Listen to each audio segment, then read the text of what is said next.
Buhari ya mutu. Jama'a Buhari ya mutu. Yawa, barkare. Jama'a Buhari ya mutu. Jama'a Buhari ya mutu.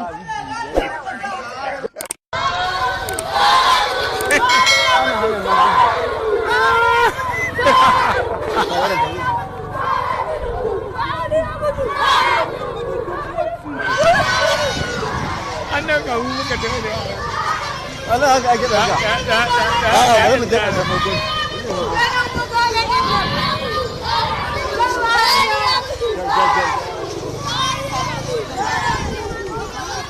Taman dah kan? Taman dah kan? Allah, taman dah kan? Enak tahu tak? Ika.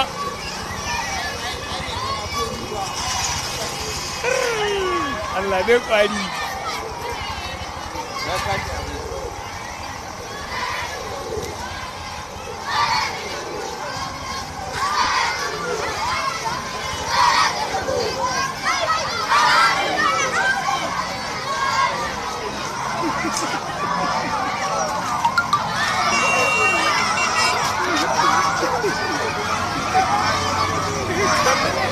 Hai.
I'm going to need you all on your feet. Please, I'm going to need you all on your feet as we observe a moment of silence. Please, everybody on your feet. These are citizens of the Federal Republic of Nigeria celebrating the death of their former president, President Muhammadu Buhari. For your citizens to go on the street to celebrate your death, it shows how despicable you might have been to them. It shows how wicked your policies, your government has been to them. In our African settings, we are taught or told to respect the dead. People hardly say bad things about a dead person. They will whitewash the dead person and say all manner of good things about the dead person. but it is obvious that the reverse is the case in the case of President Muhammadu Buhari. President Muhammadu Buhari as a northern president. One thing about the North is that they always protect their own and they speak good things about their own. All through the years of President Muhammadu Buhari, you hardly see the Northern elites come out to criticize him the way they are criticizing Bola Ahmed Tinubu. They protected and shielded him from every form of criticism. So it is surprising to see the same Northerners leading the celebration against Bola Ahmed Tinubu. You can't even see this kind of video in the South. You can't even see it. They don't even have time for all of this. But it is the Northerners that President Muhammadu Buhari claimed to represent their interests that are celebrating his demise, his death. It shows how despicable this man is. We in the South, we know that President Muhammadu Buhari is bad. But for his own people to be celebrating his own death, wow.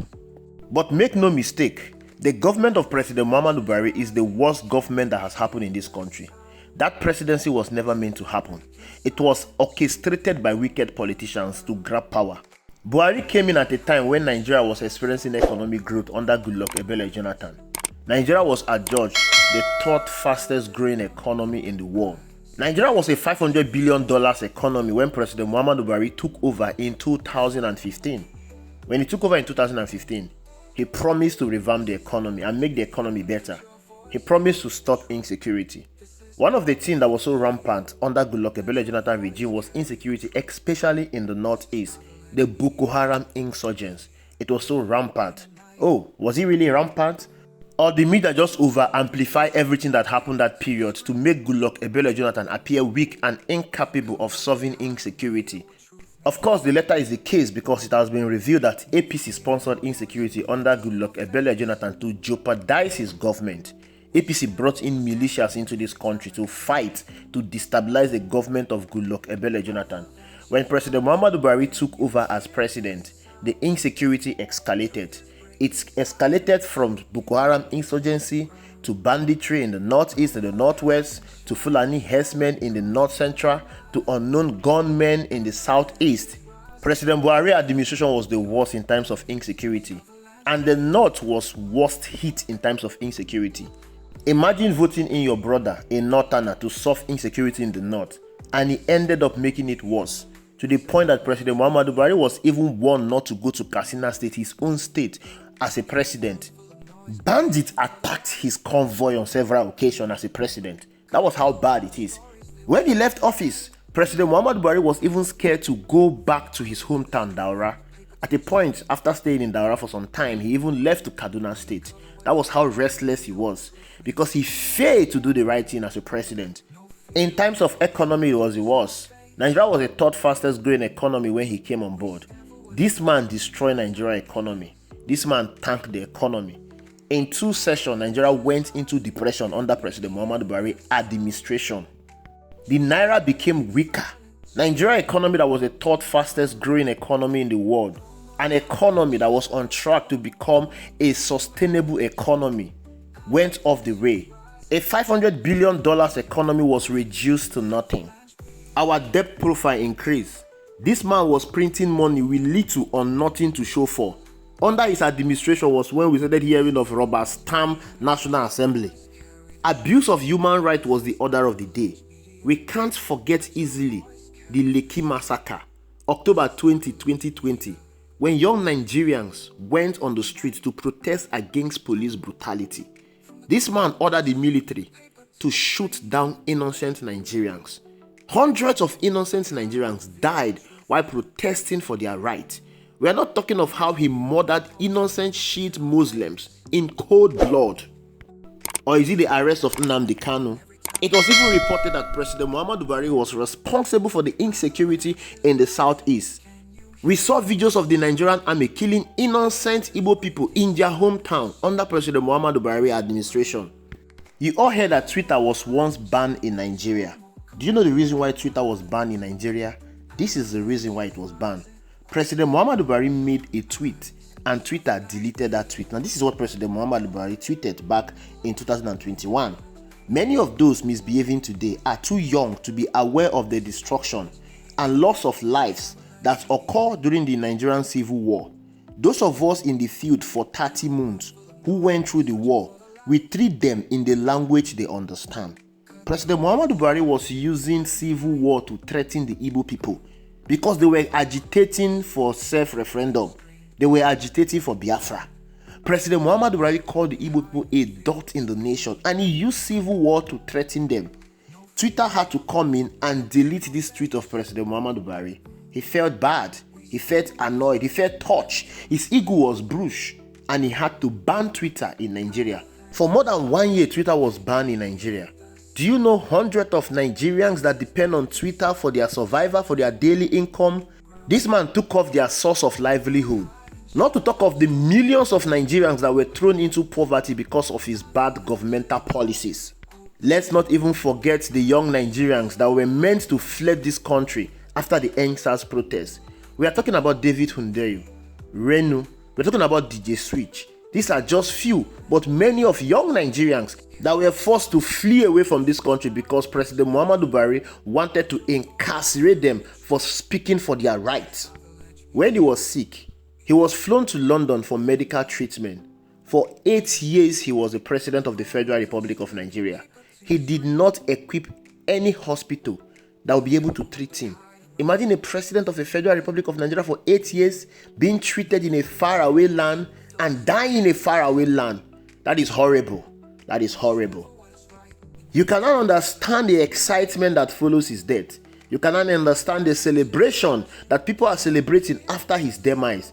And I'm telling you, you will not blame the people for celebrating President Muhammadu Buhari's death. But rather than blaming them, I think the people at the helm of affairs should take a cue for what is happening to President Muhammadu Buhari.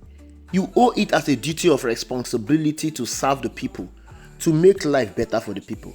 The Bible says when the righteous rule, the people celebrate. People will remember you not because of the office you occupy. They will remember you because of your legacy, because of how you were able to touch their life, because of how you impacted their life positively. That is the only way they will remember you. For instance, Mr. Peter B today, go to Anambra State, they still speak highly of him. What will happen of you if you are no longer in office? Don't be fooled by the accolades you are receiving today because you are in power. They are only attracted to you because of your office. When you leave office, how will they treat you? When you are no more, how will the people celebrate your demise? Thank you for watching. I will see you in the next video. Avalanches rising, can you hear the sound? Truth is breaking silence, shaking up the ground. No more hiding shadows, no more compromise.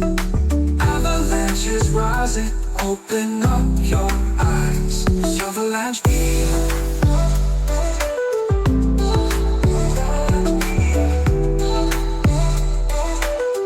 This is Avalanche Media. This is Avalanche Media. In a world full of noise, we're searching for the light. Cut through all the stories they whisper in the night. From the courtroom to the street, from the paper to your screen. We uncover what they hide and reveal what truth means. No fear in our voice, no filters in our face. We stand for what is right in every time and place. Avalanches rising, can you hear the sound? Truth is breaking silence, shaking up the ground.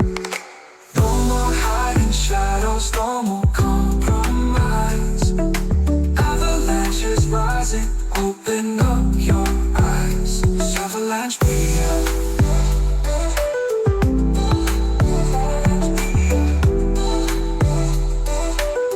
This is Avalanche Media. Let your voice carry the truth. This is Avalanche Media. Let your voice carry the truth. This is Avalanche Media.